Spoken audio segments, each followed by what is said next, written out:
ماں تیری کمی ہے، ماں تو نے فاقے کیے مجھے بڑا آدمی بنا دیا۔ میری ماں میں تیرے کس کس احسان کا بدلہ چکاؤں؟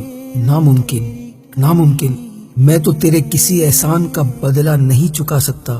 میری ماں میں کیسے بھول جاؤں وہ وقت جب میری فیس اور تیری دوائی کے درمیان کشمکش ہوتی تو تو میری فیس ادا کر دیتی تھی، اپنی دوائی کو کچھ اور دنوں کے لیے ٹال دیتی تھی اور میرے مستقبل کے لیے اپنی اذیت کو اور طویل کر لیتی تھی۔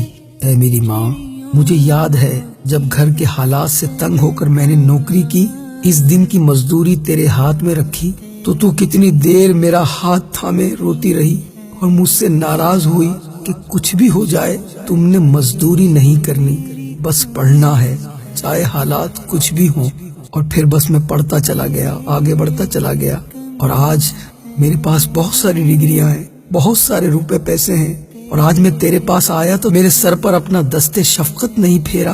میں اب کس کی گود میں سر رکھ کر اپنی زندگی کی خوشیاں سناؤں گا؟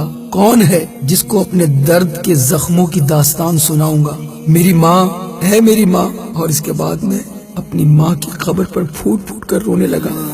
تیری کمی ہے۔ جب میرا من ہلکا ہوا تو میں اپنے مینیجر کو لے کر آیا، میں نے کہا میری ماں کی قبر کو ماربل سے اتنا خوبصورت بنا دو کہ اس شہر کے قبرستان میں کسی کی ایسی قبر نہ ہو، چاہے ماربل لگ جائے چاہے ٹائل لگ جائے، پھول لگاؤ پتیاں لگاؤ، قبر کو خوبصورت بنا دو۔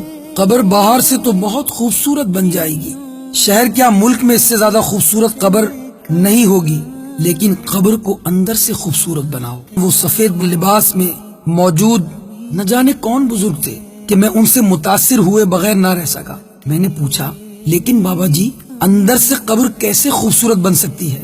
قبر کو باہر سے آرائش و زیبائش کے بجائے اندر سے جنت کا باغ ایسے بنا سکتے ہو کہ کثرت سے ایصال ثواب کرو۔ تیری کمی ہے۔ کسی سفید پوش خاندان کے گھر ماہانہ راشن کا بندوبست کر دو، کسی غریب مریض کا علاج کرا دو، کسی دینی طالب علم کو کتابیں لا دو، علماء کی خدمت کرو، سادات پر روپوں کو تصدق کرو۔ یہ کام اس نیت سے کرو گے کہ اس کا ثواب تمہاری ماں کو پہنچے تو تم یقین جانو تمہاری ماں کی قبر اندر سے بھی بہت خوبصورت ہو جائے گی، اور عالم ارواح میں یہ صدقہ جاریہ اس کے لیے باعث تسکین ہوگا۔ اس بزرگ کی بات دل میں گھر کر گئی۔ میں نے کہا یہ کتابیں کہاں ملیں گی اور یہ سب صدقہ و خیرات میں کس طرح کر پاؤں گا؟ تو انہوں نے مجھے بہت پیار سے بتایا کہ وہ پرانی سبزی منڈی کے قریب فیضان مدینہ ہے نا، جہاں خوبصورت گنبد تمہیں دور سے نظر آئے گا۔ جی ہاں، میں نے دیکھا ہے وہاں سے گزرتے ہوئے، میں انشاءاللہ ضرور جاؤں گا۔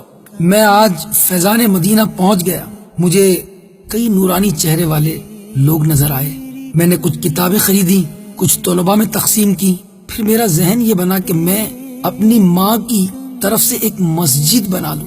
مسجد تو قیامت تک رہے گی نا، تلاوت کرنے والے تلاوت کرتے رہیں گے، سجدہ کرنے والے سجدہ کرتے رہیں گے، نمازیں پڑھنے والے نمازیں پڑھتے رہیں گے، میری ماں کو بہت ثواب ملے گا۔ کمی ہے۔ میں نے وہاں جا کر خدام المساجد نامی ایک مجلس سے رابطہ کیا، ماں کے ایصال ثواب کے لیے ایک مسجد بنانے کی رقم پیش کر دی، اور مجھے وہیں سے معلوم ہوا آج شب برات ہے۔ میں وہیں سے قبرستان اپنی ماں کی قبر پر پہنچ گیا۔ میرے میٹھے میٹھے اور پیارے پیارے اسلامی بھائیوں، اللہ کی راہ میں صدقہ و خیرات کیجیے اپنے والدین کی طرف سے۔ ایصال ثواب کے لیے ایک بہت بڑی رقم صدقہ کی ہے، تو گویا مجھے یوں لگ رہا تھا کہ میں نے اپنی ماں کی قبر کو صرف باہر سے ہی نہیں بلکہ اندر سے بھی روشن کر دیا ہے۔ میرے میٹھے میٹھے اور پیارے پیارے اسلامی بھائیوں، اللہ کی راہ میں صدقہ و خیرات کیجیے اپنے والدین کی طرف سے۔ اللہ ہمیں عمل کی توفیق مرحمت فرمائے۔ کمی ہے۔